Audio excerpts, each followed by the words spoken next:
The third tool we are going to explore in this mini course is Trello. This video will outline how to use Trello in the classroom, and the activities that you will complete as a part of this module will meet the objective. Teachers will be able to use Trello for student engagement and collaboration. ITSE Standard 2B. Design and develop digital age learning experiences and assessments. Design or adapt relevant learning experiences that incorporate digital tools and resources to promote student learning and creativity. Trello is an online collaborative bulletin board. Users are able to create boards. Within those boards, users can create lists. On each of those lists, users can create cards.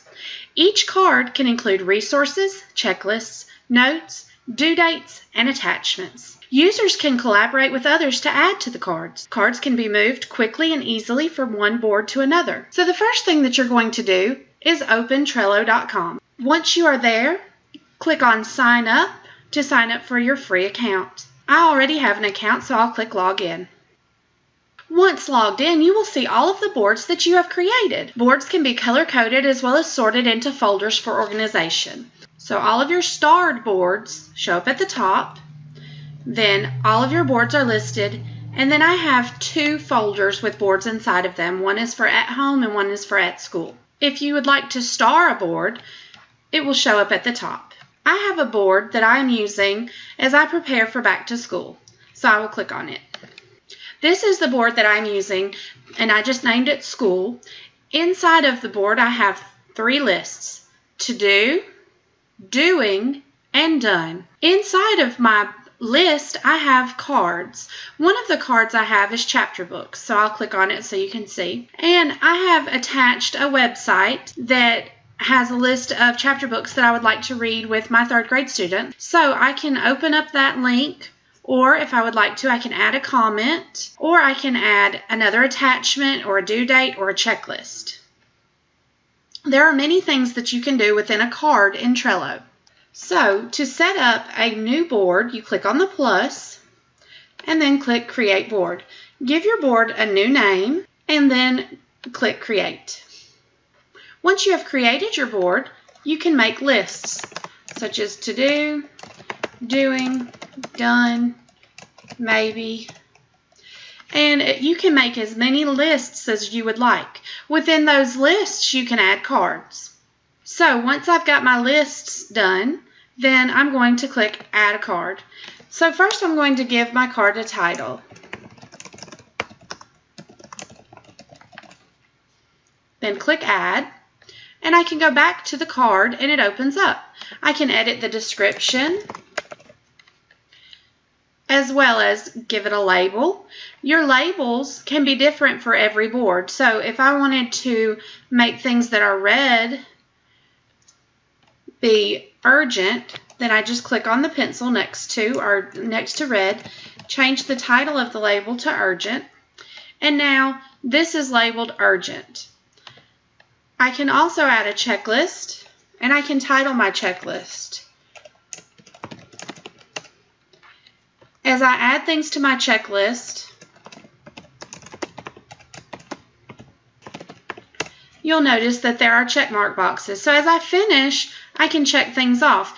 I really like the fact that I can see a progress bar across the top of my checklist. This progress bar helps me to feel like I'm actually accomplishing something.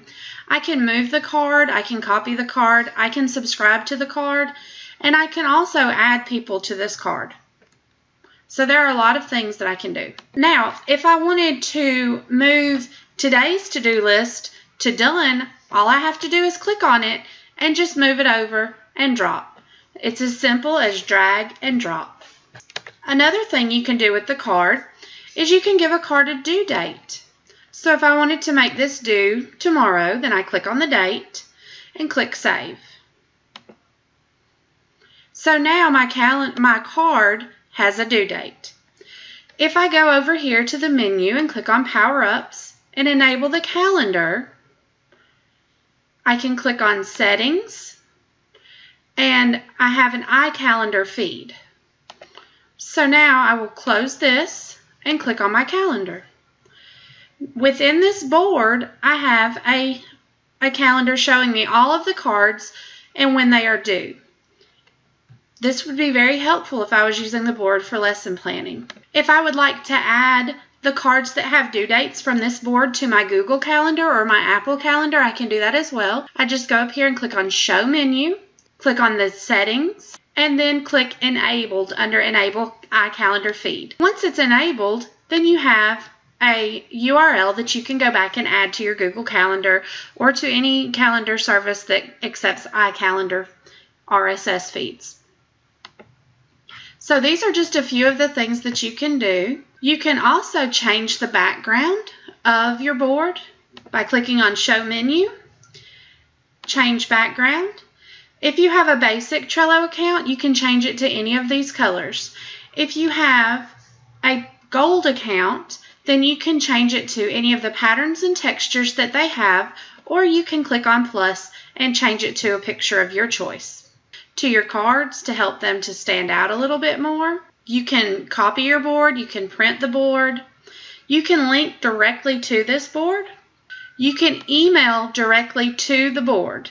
And what's neat about that is when you email a card, it will email to whatever board you ask it to be emailed to. One last thing that you can do in Trello is you can actually share the board with other members. You can invite people by giving them a link, or you can send them an email. Once someone is added to your board, then it's possible for them to add, move, and do anything that you can do. So it's a fun way to collaborate with students and parents. After watching this video, open a free account with Trello and create a board of your own. Add 2 lists and 3 cards.